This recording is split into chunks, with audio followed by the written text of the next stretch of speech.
신앙이 바로 그런 것입니다. 그런 가운데 살 때는 오히려 침묵이 하나님을 향한 순종의 표시가 되는 경우가 더 많다 할 것입니다.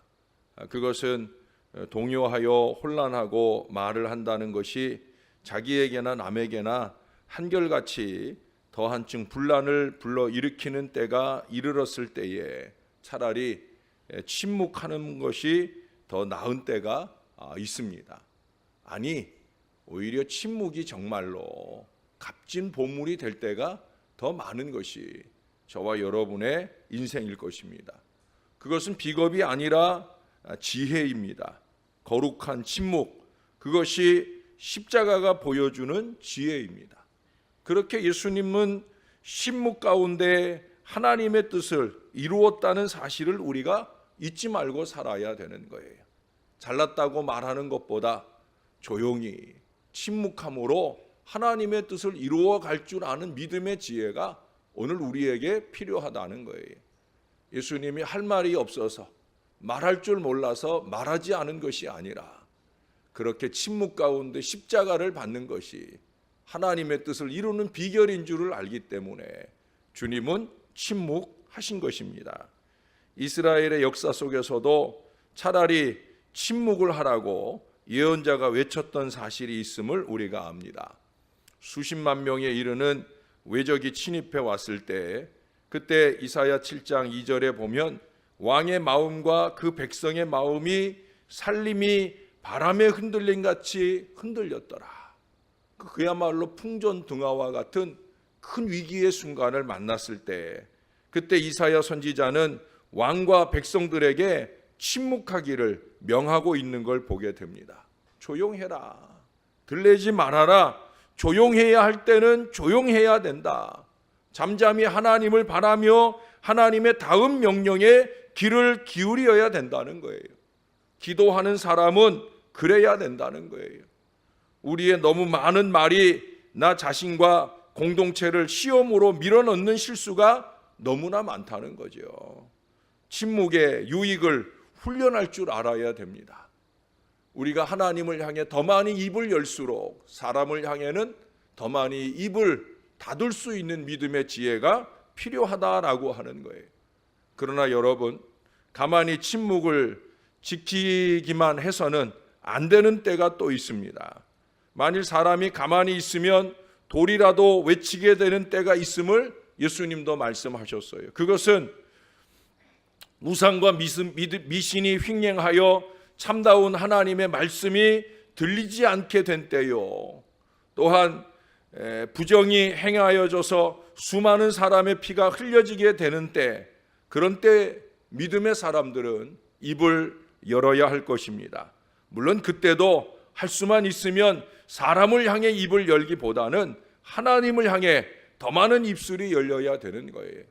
오늘 이스라엘이 보여주는 신앙도 마찬가지예요. 물론 이스라엘이나 여기 에스더가 먼저는 하나님께 입을 열고 그 다음은 왕을 향하여 입을 여는 이 믿음의 수순을 지켜가긴 하지만 어떻든 그들은 살아있는 하나님의 말씀이 능력 있게 발언되지 못하고 만일 우리가 잠잠히 침묵만 지키고 있게 된다면 하나님의 백성을 위하여 구원과 도움은 다른 곳으로부터 오게 될 수도 있다는 경고를 모르드게는 에스더에게 하고 있는 걸 보게 됩니다. 아니, 어쩌면 그 구원과 도움이 아니 올 수도 있을 것입니다. 침묵하면 안 된다라고 하는 거죠.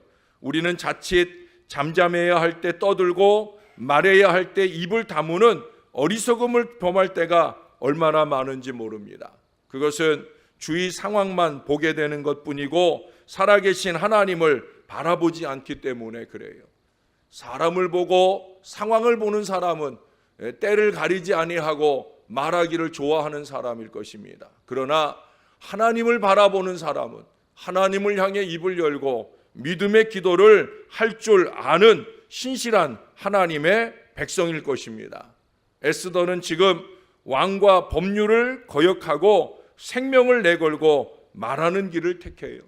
그가 그렇게 말하는 길을 택할 수 있는 이유는 다른 데 있지 않아요. 그는 먼저 하나님께 말하고 있다는 거죠. 3일 밤낮을 금식하면서 기도하면서 하나님께 말하고 있다는 거예요.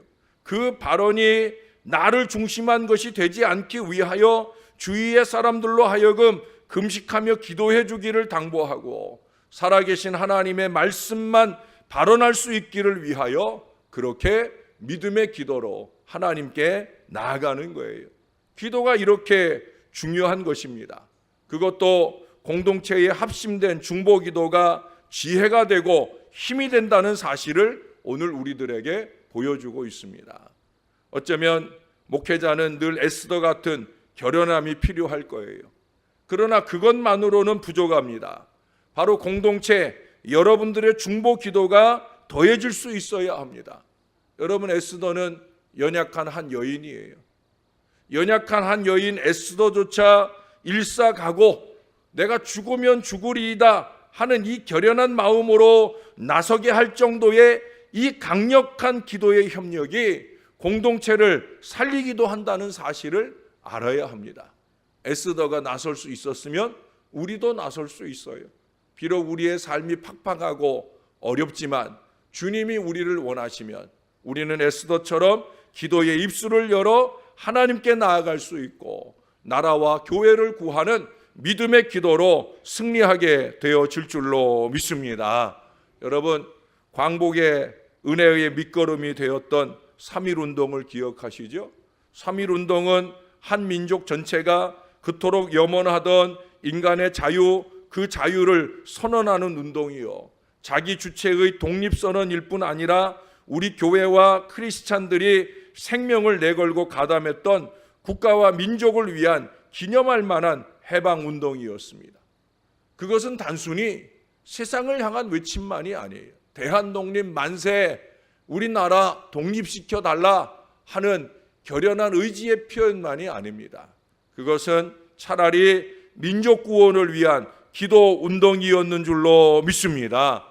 저는 몇 프로 되지 않는 이 우리의 믿음의 선조들이 그 시기 그들이 일본을 향해서나 세상을 향해서 대한독립 만세를 외치는 그 일에 집중하지 않았다고 봅니다.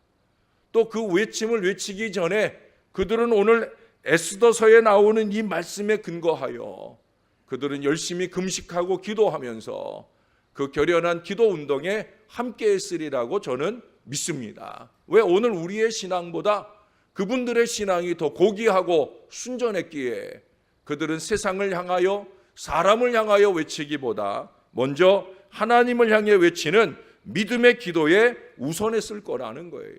그래서 3.1 만세 운동은 믿는 이들에게 있어서는 단순한 외침이 아니라 기도의 운동이었을 것이다 라고 말씀드릴 수 있다라고 하는 거예요. 여러분, 이스라엘은 민족 해방절로 유월절을 기념함으로 그 출애굽 정신을 계승하고 애굽에서 학대받았던 옛 생활을 철저히 기억하고 다시는 노예가 되지 않고 자유인이 되리라 하는 그 각오를 다짐하고 살아가고 있어요. 이번 주일에도 그와 같은 요지의 말씀을 여러분들에게 증거할 텐데, 우리 민족 그리고 교회가 앞장서서 이 3.1 정신이나 광복절의 은혜 정신을 자손 만대에 계승시킬 의무가 특별히 우리 믿는 사람들에게 있어요. 다시는 이 민족이 구속과 탄압과 불의의 침략을 받지 않도록 각오를 새롭게 해야 된다는 거예요. 이제는 우리가 외압에 의해서 우리나라가 무너지는 시대는 지났죠.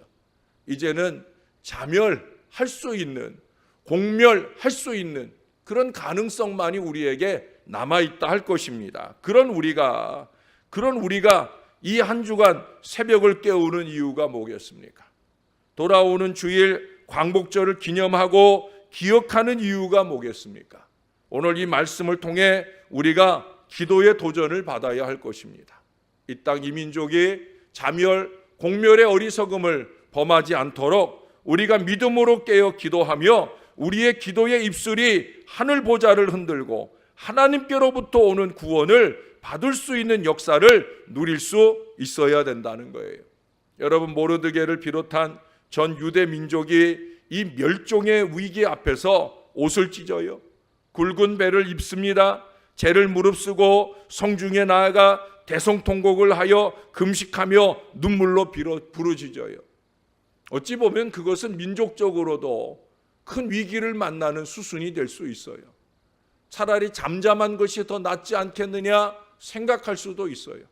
그러나 이스라엘의 마음 가운데는 성중에 나아가 부르짖고 외치는 것이 사람을 향하여 하고자 함이 아니라 하나님을 향하여 하고자 함이요, 무엇보다 죽으면 죽으리라 하는 일사각오의 마음으로 나서는 이 에스더를 강력하게 후원하는 그 힘을 모으고자 하는 간절함이 그들 가운데 있다라고 하는 거예요.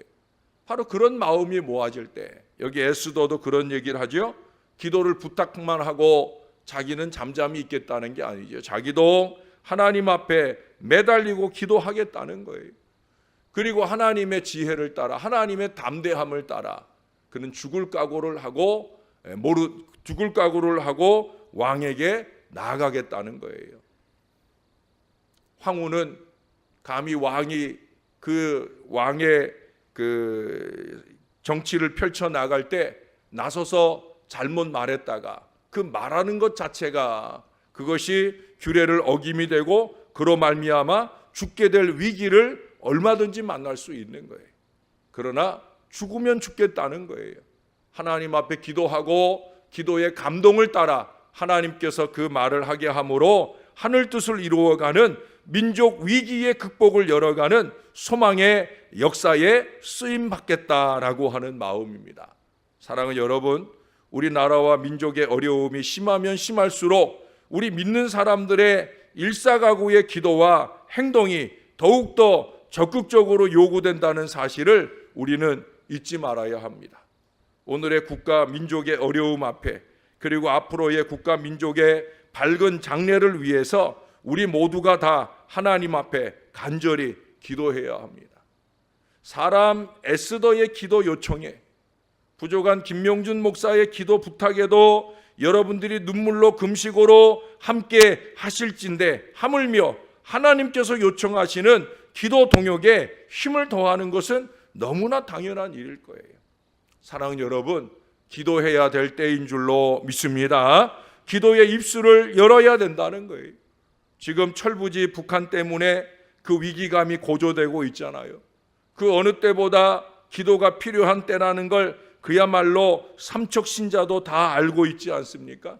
우리 믿는 사람들은 다른 무엇보다도 기도의 힘을 모을 수 있어야 합니다. 나라를 위한 일사각오의 한마음으로 기도의 힘을 더할 수 있어야 된다는 거예요. 일제시대 주기철 목사님이 일사각오의 순교의 결실을 맺으셨죠. 죽고자 해서 죽은 것이 아니라 죽을 각오를 했기 때문에 죽어지는 위대한 역사를 이루게 됩니다. 무엇을 위해 죽었습니까? 나라를 위해, 신앙의 지조를 위해 주기철 목사님은 그렇게 일사각오의 순교 결실을 맺었습니다. 그것이 그 한 분의 힘으로만 되겠습니까? 그 배우의 가족과 교회의 기도가 힘이 되었기에 그 믿음의 지조를 지켜내며 하늘 뜻을 온전하게 이루어낸 줄로 믿습니다. 저와 여러분에게도 이 믿음이 필요합니다. 여러분들의 기도가 종을 살게 하고 여러분들의 기도가 이 나라 이 민족을 살게 할 줄로 믿습니다. 나 하나의 기도가 무슨 큰 힘이 되겠느냐라고 생각하지 마시고 나 하나의 기도의 힘을 보태어 큰 힘을 이루는 기도의 공동체 신월제일교회가 되고 이 나라 이 민족 신앙 공동체를 이루는 그런 초석을 다지고자 하는 저와 여러분들의 마음이 되어야 할 것입니다. 그래서 주님이 원하는 이 나라 이 민족 되어지고 주님이 열어주시는 이 나라 이 민족의 미래가 되어 그렇게 하늘 축복을 마음껏 누리는 대한민국이 될 때 이 대한민국의 미래에 나도 기도의 숟가락 하나 얹어 놓았다 하는 자부심을 가지고 하나님께 영광을 돌릴 수 있는 저와 여러분의 신앙이 될 수 있기를 바랍니다. 다른 그 어느 때보다 나라를 위한 믿음의 기도를 힘있게 깨워내는 은혜의 아침이 되시기를 우리 구주 예수님의 이름으로 간절히 축원합니다.